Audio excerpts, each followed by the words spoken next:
What's up guys, it's Elliot from MMT here with Ninj. Hello.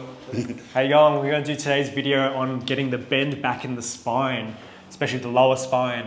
So very common for everyone to experience at some point in their life, low back pain, a lot of fear around that, especially around like the spinal cord, the discs. A lot of people getting scans and finding there might be something going on through there. That part of the spine there comes under probably the most amount of load compared to the rest. So those discs there do bear a lot of weight, and over time it's very common for most people to have some sort of disc bulge or disc prolapse there. Just a fact of us being upright creatures. So what I've been seeing is that when people have had back problems or had a diagnosis there, they become very fearful of doing too much movement in there. So they lock their backs out into this protective arch, called the lordotic arch.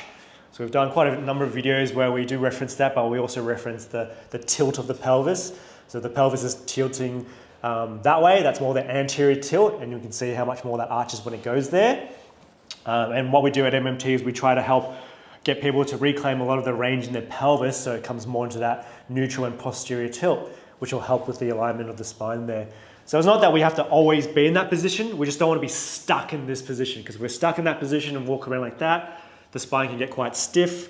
There's a lot of compression happening through there, and yeah, you're not going to be able to get as much function. Okay, so some people may be in the gym learning how to deadlift, and they want to protect their spines because they're scared of getting a spine injury. So they'll do a deadlift with a fully arched back like that, locking it out there. So now the spine's not participating in the exercise anymore. So they can't be hurting it, but they're not really connecting their body that way. Yeah.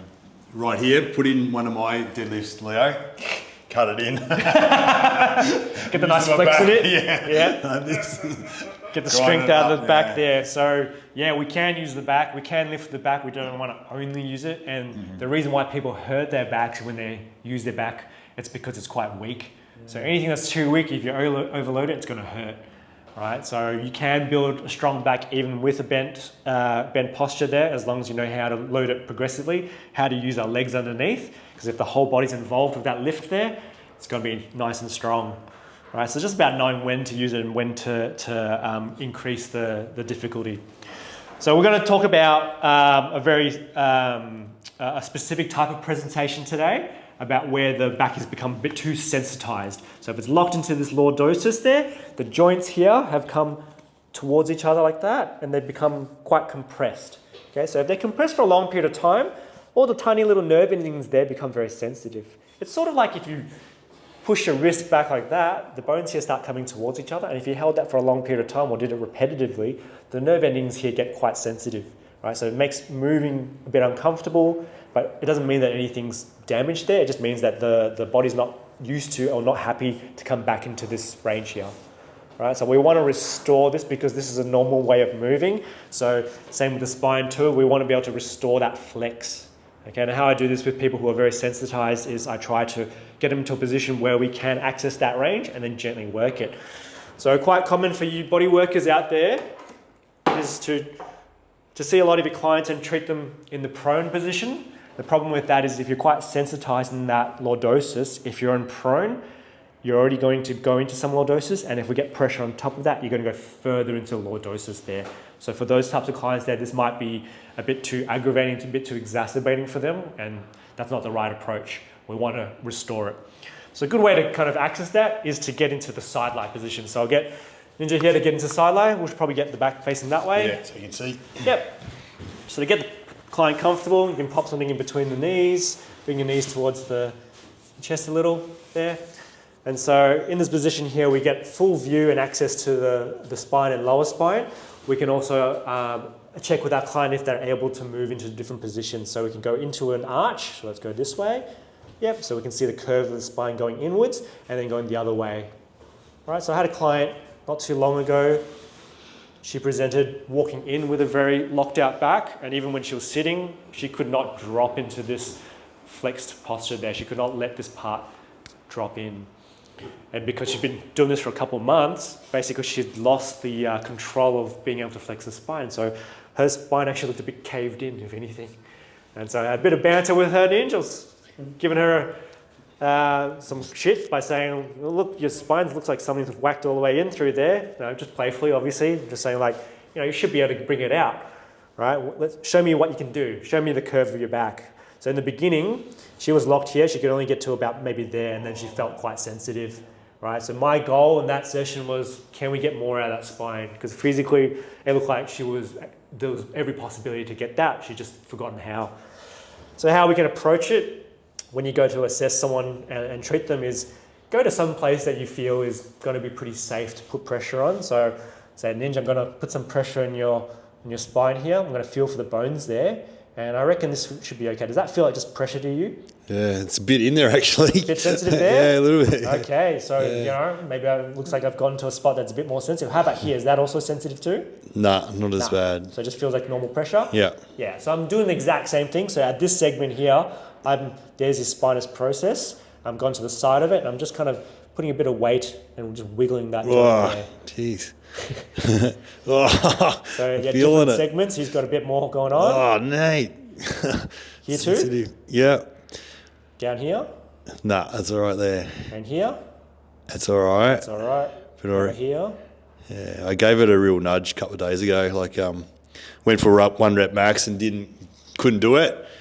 And it was, probably in here. Probably hinging a lot through there? Yeah, it was big hinge. Yeah, so he's probably like put a bit of weight through there as he's gone to, was it a deadlift? Deadlift, yeah. So that part's been just coming under a lot of weight and pressure, so he's a bit sensitized there.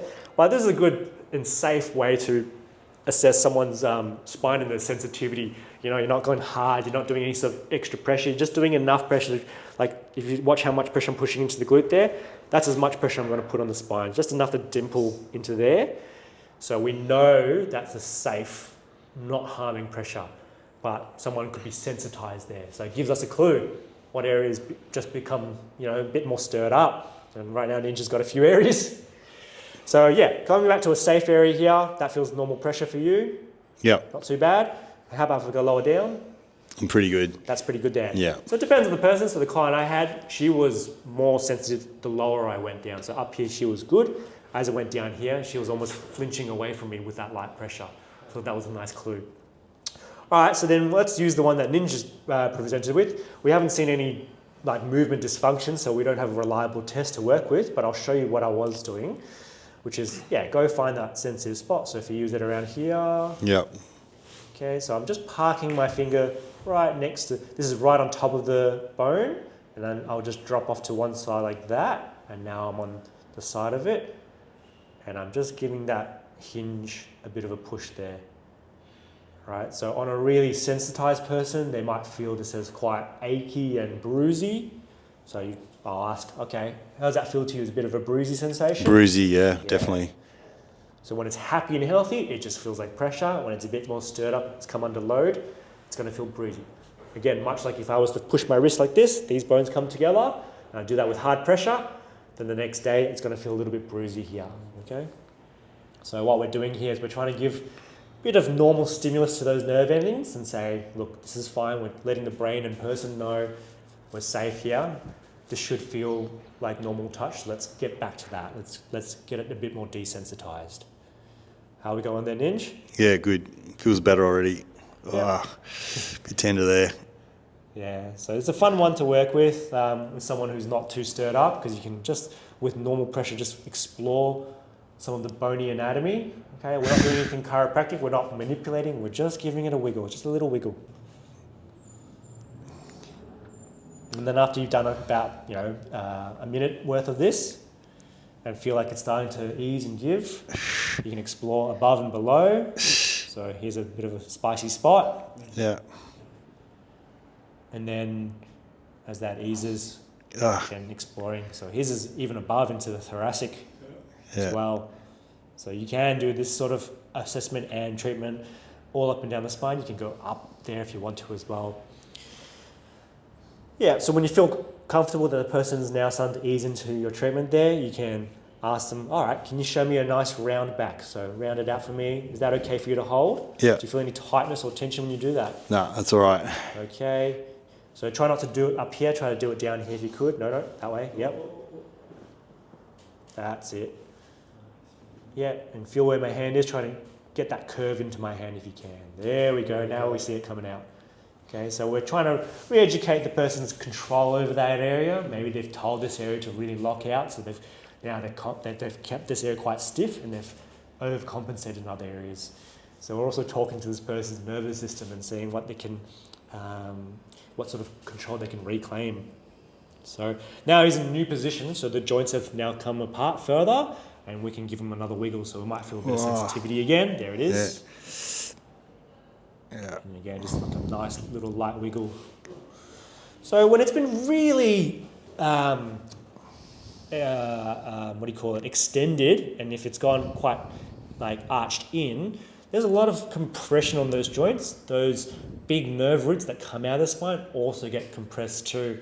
So some people will have some neural issues like sciatica or referrals into other areas. And so this is a nice safe way to help encourage the opening of those joints, take pressure off those big nerves as well. So real fun and easy one to do, particularly if any client's quite stirred up, because you can easily also monitor the client's response. You can see their face, you can communicate very easily with them. You can also check and see how their body's responding. So yeah, if you have a few clients that you see regularly, you can maybe pick some ones who are a bit not as stirred up to begin with, just to feel for what feels a bit more normal, and then try the ones that are a bit more sensitized there. Okay, so I feel like most of the time, I don't think there's any time where I'd say I would feel unsafe doing this with anyone, except if they had trauma.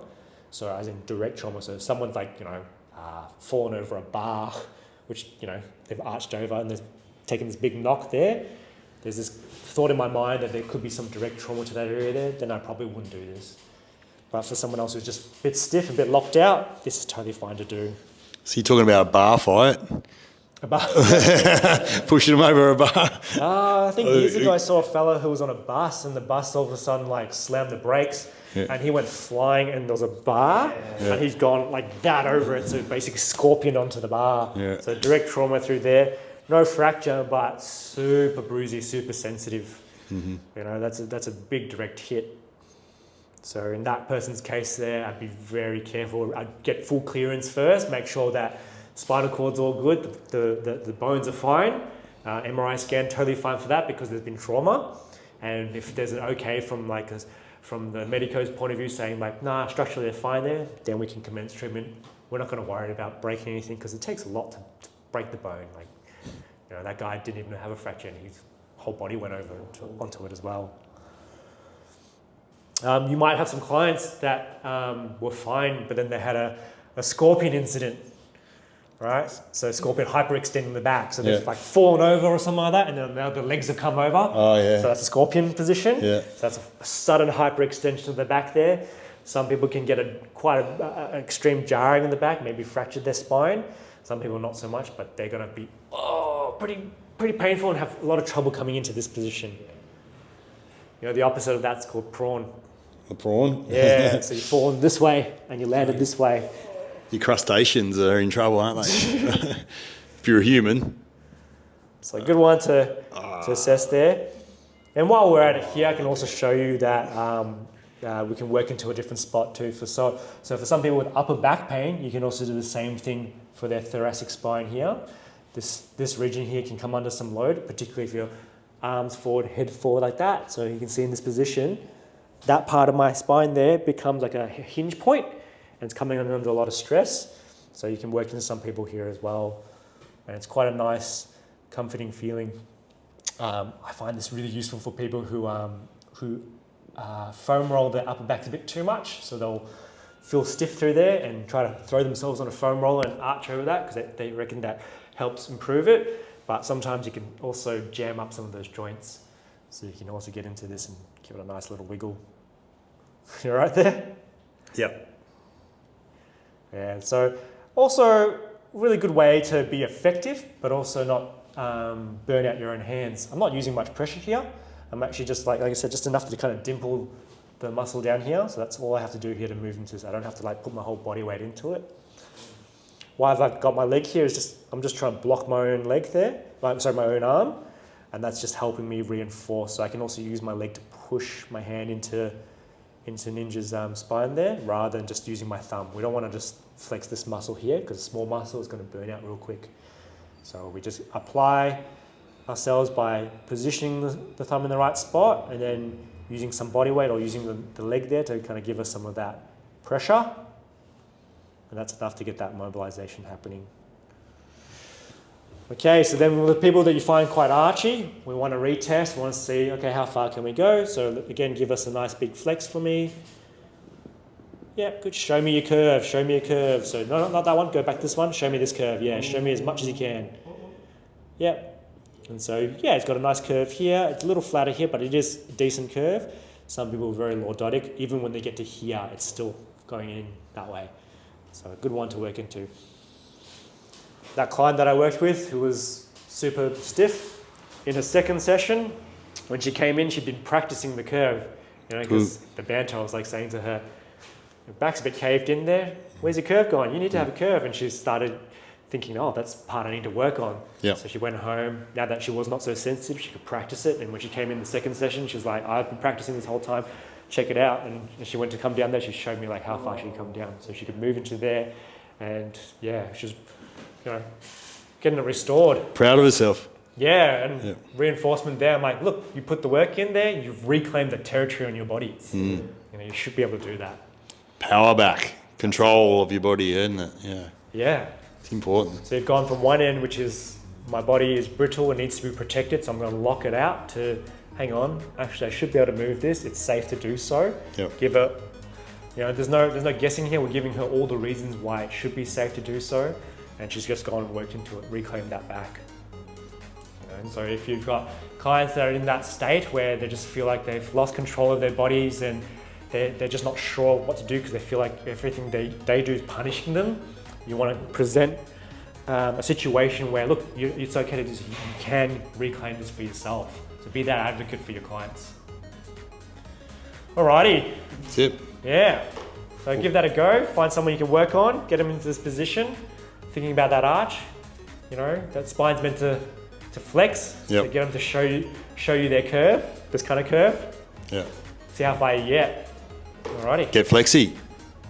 Get it done. Get it done.